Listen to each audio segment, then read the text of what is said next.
नमस्कार, राजीव टाइम्स में आप सभी का स्वागत है। मैं हूं आपके साथ अनिकेत दीक्षित। इंदौर में जल संरक्षण को जन आंदोलन का रूप देने के उद्देश्य से नगर निगम द्वारा जल गंगा संवर्धन अभियान के तहत रविंद्र नाट्य गृह में विशेष जल सभा का आयोजन किया गया। कार्यक्रम में महापौर पुष्यमित्र भार्गव, आयुक्त क्षितिज सिंघल और विभिन्न रहवासी संगठनों के पदाधिकारी शामिल हुए। सभा में वर्षा जल संग्रहण, रेन वाटर हार्वेस्टिंग और भूजल स्तर बढ़ाने के उपायों पर विस्तार से चर्चा की गई। साथ ही सफल जल संरक्षण मॉडलों और उनके अनुभवों को साझा कर नागरिकों को इस मुहिम से जुड़ने का संदेश भी दिया गया। देखिए ये रिपोर्ट। जल संकट की बढ़ती चुनौती के बीच इंदौर में जल संरक्षण को लेकर जागरूकता और जनभागीदारी बढ़ाने के प्रयास तेज हो गए हैं। जल गंगा संवर्धन अभियान के तहत आयोजित जल सभा में शहर के विभिन्न क्षेत्रों में किए गए सफल जल संरक्षण कार्यों को प्रस्तुत किया गया। आयुक्त क्षितिज सिंघल ने बताया है कि मुख्यमंत्री डॉक्टर मोहन यादव के निर्देश अनुसार प्रदेश भर में यह अभियान चलाया जा रहा है। इसका उद्देश्य वर्षा जल का अधिकतम संग्रहण, भूजल स्तर में वृद्धि और नागरिकों को जल संरक्षण के प्रति जागरूक करना है। सभा में रेन वाटर हार्वेस्टिंग के सफल मॉडल प्रस्तुत किए गए और उन कॉलोनियों के अनुभव साझा किए गए जहां इस दिशा में उल्लेखनीय कार्य हुए हैं। जन भागीदारी बढ़ाने के लिए वार्ड रैंकिंग व्यवस्था भी लागू की गई है। देखिए, जल संरक्षण के को लेकर जो माननीय मुख्यमंत्री जी के निर्देश पे जल गंगा संवर्धन का जो अभियान अपने यहाँ चल रहा है, उसमें और तेजी लाने के लिए और आगामी जो वर्षा है उसका जो जल है उसको सहेज कर भूजल की जो हमारा स्तर है उसको सुधारने के लिए ये सभा रखी गई थी, जिसमें हमने एक बेसिक ट्रेनिंग और फिर लोगों को अनुभव भी साझा कराए गए थे कि जहाँ जिन कॉलोनीज में जिन लोगों ने अच्छा काम रूफ वाटर हार्वेस्टिंग में किया है वहाँ पर उनको क्या फ़ायदे हुए हैं, ताकि बाकी लोग भी प्रेरित हों। और इसी संदर्भ में हमने जल सभा रखी और इसमें जो जल संवर्धन की जो वार्ड रैंकिंग भी हमने एक शुरू की है उसके बारे में भी आज एक फॉर्मल उसका लॉन्च। महापौर पुष्यमित्र भार्गव ने कहा है कि पिछले 3 वर्षों से शहर के जल स्रोतों और भूजल स्तर को बेहतर बनाने के लिए लगातार प्रयास किए जा रहे हैं।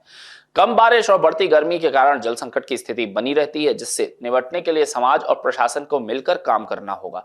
उन्होंने कहा कि आने वाले समय में प्रत्येक कॉलोनी में जल संरक्षण अभियान चलाकर लोगों को वाटर हार्वेस्टिंग और पानी बचाने के लिए प्रेरित किया जाएगा। पिछले 3 वर्षों से लगातार जब बेंगलोर की स्टडी हमने की थी तो इंदौर के जल स्रोत और भूमिगत जल को बढ़ाने का प्रयास हमारा लगातार जारी है। इस वर्ष गर्मी और कम पानी के कारण ज्यादा बोरिंग सूखे और उस चुनौती को भी इंदौर के जनप्रतिनिधियों ने स्वीकार किया। संस्थाओं के साथ, रहवासी संघों के साथ जल संवाद और जल सभा करके भविष्य के दृष्टि से इंदौर का पानी बढ़े, इसका संकल्प हमने लिया है। और इंदौर के हर रहवासी संघ ने एक सूत्र में कहा है कि इंदौर की छवि खराब करने वाले लोगों के खिलाफ वो अपनी एक्शन और रिएक्शन समय आने पर जरूर दिखाएंगे। बूंद बूंद तरसने का झूठा माहौल बनाकर जिन लोगों ने इस शहर की छवि खराब की है, जनता ने उनसे प्रश्न किया है कि उन्होंने शहर में सफाई को लेकर, जल संरक्षण को लेकर क्या काम किया है, उसको बताने का काम करें। और हमने अपनी नैतिक जिम्मेदारी निभाते हुए पूरे शहर में जल संरक्षण का अभियान पिछले साल भी चलाया, उसके पिछले साल भी चलाया और मध्य प्रदेश के मुख्यमंत्री डॉक्टर मोहन यादव ने पूरे मध्य प्रदेश में चलाया। आने वाले दिनों में इंदौर की नई वाटर पॉलिसी, जल संरक्षण को लेकर अभियान और मैं खुद लगातार 30 दिनों तक रोज एक किसी कॉलोनी में जाकर जल संरक्षण को लेकर लोगों को प्रोत्साहित करेंगे, प्रेरित करेंगे और एक जल संरक्षण का संयंत्र किसी घर पर लगाएंगे।